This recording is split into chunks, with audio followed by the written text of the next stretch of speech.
ನಮಸ್ತೆ ಸ್ನೇಹಿತರೆ. ಡಯಾಬಿಟಿಸ್ ಅನ್ನು ನೈಸರ್ಗಿಕವಾಗಿ ನಿಯಂತ್ರಣ ಮಾಡುವ ನನ್ನ ಪ್ರಯತ್ನದ 14ನೇ ದಿನದ ವಿಡಿಯೋ ಇದು.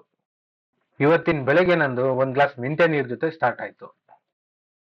ಇವತ್ತು ಬೆಳಿಗ್ಗೆ ತಿಂಡಿಗೆ ಮುಂಚೆ ನನ್ನ ಶುಗರ್ ಲೆವೆಲ್ 118 ಇತ್ತು. ಇವತ್ತು ಬೆಳಿಗ್ಗೆ ತಿಂಡಿಗೆ ನಾನು ರೈಸ್ ಬಾತಿಗೆ ಮೊಸರು ಹಾಕೊಂಡು ತಿಂದೆ. ತಿಂಡಿ ತಿಂದ್ಮೇಲೆ ನಾನು ಇವತ್ತು ತೋಟಕ್ಕೆ ಹೋಗಿದ್ದೆ. ಜೋಳ ಹಾಕೋ ಕೆಲಸ ಇತ್ತು.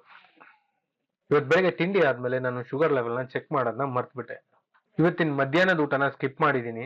ಆದ್ರೆ ಬಿಸಿಲು ತಾಪ ತಡೆಯಕ್ಕಾಗ್ದೇನೆ ಒಂದು ತಂಪಾದ 7up ನ ಕುಡಿಬೇಕಾಯ್ತು. ತೋಟದ ಕೆಲಸ ಮುಗಿಸಿ 3 ಗಂಟೆಗೆ ಮನೆಗೆ ಬಂದು ಶುಗರ್ ಚೆಕ್ ಮಾಡಿದೆ.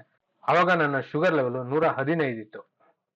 ಸಂಜೆ ತುಂಬಾ ಹೊಟ್ಟೆ ಹಸಿವಾಗ್ತಿದ್ರಿಂದ ಒಂದು 3 ಗೋಧಿ ದೋಸೆ ತಿಂದೆ. ಹಾಗಾಗಿ ರಾತ್ರಿ ಊಟಕ್ಕೆ ಮುಂಚೆ ನನ್ನ ಶುಗರ್ ಲೆವೆಲ್ 128 ಇತ್ತು.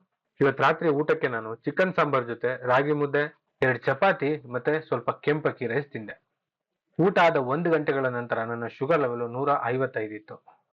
ಇದಾಗಿತ್ತು ಇವತ್ತಿನ ನನ್ನ ಶುಗರ್ ಕಂಟ್ರೋಲ್ನ ಜರ್ನಿ.